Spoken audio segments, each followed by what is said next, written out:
ప్రకృతి అందాలకు నిలయం. అందుకే వాటిని చూసేందుకు ఏటా లక్షల సంఖ్యలో జనాభా వస్తూ ఉంటారు. కానీ అధికారులు మాత్రం దానివైపు కన్నెత్తైనా చూడటం లేదు. దీంతో ప్రకృతి సోయగాలు అడవి కాచిన వెన్నెలైపోతూ ఉన్నాయి. పాలకులు మారుతూ ఉన్న అభివృద్ధికి నోచుకొని ఖమ్మం జిల్లా బోగాత జలపాతంపై సాక్షి ప్రత్యేక కథనం.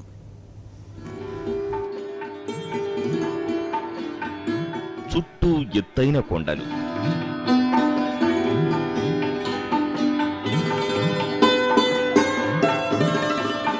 ఎత్తు నుంచి గలగలా పారే నీరు,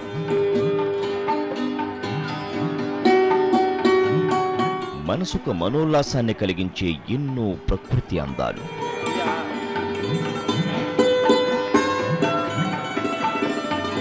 చూస్తుంటేనే ఒళ్ళు పరవశిస్తోంది కదూ. ఇదంతా ఖమ్మం జిల్లా వాజేడు మండలంలోని బోగత జలపాతం వద్ద దర్శనమిస్తోంది.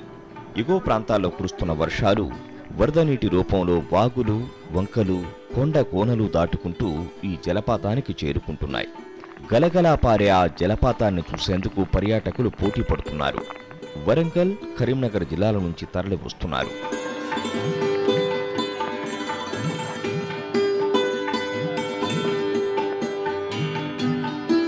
పిల్లా పాపలతో కలిసి వచ్చి రోజంతా ఎంజాయ్ చేస్తున్నారు.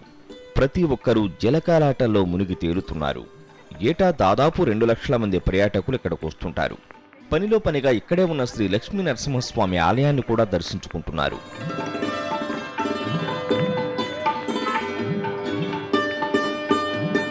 ఎందరో పర్యాటకుల మందిని దోచుకుంటున్న బోగత జలపాతం వద్ద కనీస సదుపాయాలు కూడా లేవు.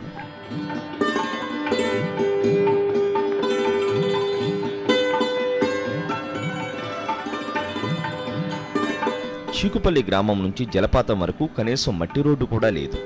జల సోయగం వద్దకు చేరాలంటే నానా తిప్పలు పడక తప్పదు. అంతేకాదు, మహిళలు స్నానాలనంతరం దుస్తులు మార్చుకునే ప్రదేశం కూడా లేదు. సదుపాయాల లేమిపై పర్యాటకులు తీవ్ర అసంతృప్తి వ్యక్తం చేస్తున్నారు. లేడీస్ మెయిన్ ఏంటంటే చాలా మంది ఇబ్బంది పడుతున్నారు. ఒక లేడీస్కి dress change, water facility and security main. ఎందుకంటే వాటర్ ఫాల్స్ నుండి ఏదైనా జరగడానికి జరిగినా ఏమైనా ఇది చేసినా కూడా దిగడానికి రావడానికి వే సరిగలేదు. వాటర్ ఫాల్స్ పర్యాటక ప్రాంతంలో అభివృద్ధి చెందాలంటే రోడ్లు అనేవి మంచి చేస్తే రోడ్లు వేస్తే ఇంకా ఎక్కువ పర్యాటకులు వచ్చి. ప్రకృతి అందాలకు నెలవుగా మారిన బోగత జలపాతంపై ప్రభుత్వం ఇప్పటికైనా దృష్టి పెట్టి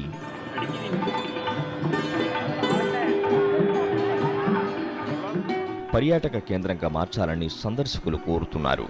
రోడ్డు మార్గాన్ని కల్పించి స్త్రీలు బట్టలు మార్చుకోవడానికి కొన్ని ప్రత్యేకమైన గదులను ఏర్పాటు చేసి రక్షణ చర్యలు చేపట్టినట్లయితే మంచి పర్యాటక కేంద్రంగా అభివృద్ధి చెందుతుందని, తక్షణం ఈ సౌకర్యాలు కల్పించాలని స్థానికులు కోరుతున్నారు. వీడియో జర్నలిస్ట్ అప్పలరాజుతో కరెస్పాండెంట్ శ్రీనివాసరాజు, సాక్షి న్యూస్, బోగతా జలపాతం.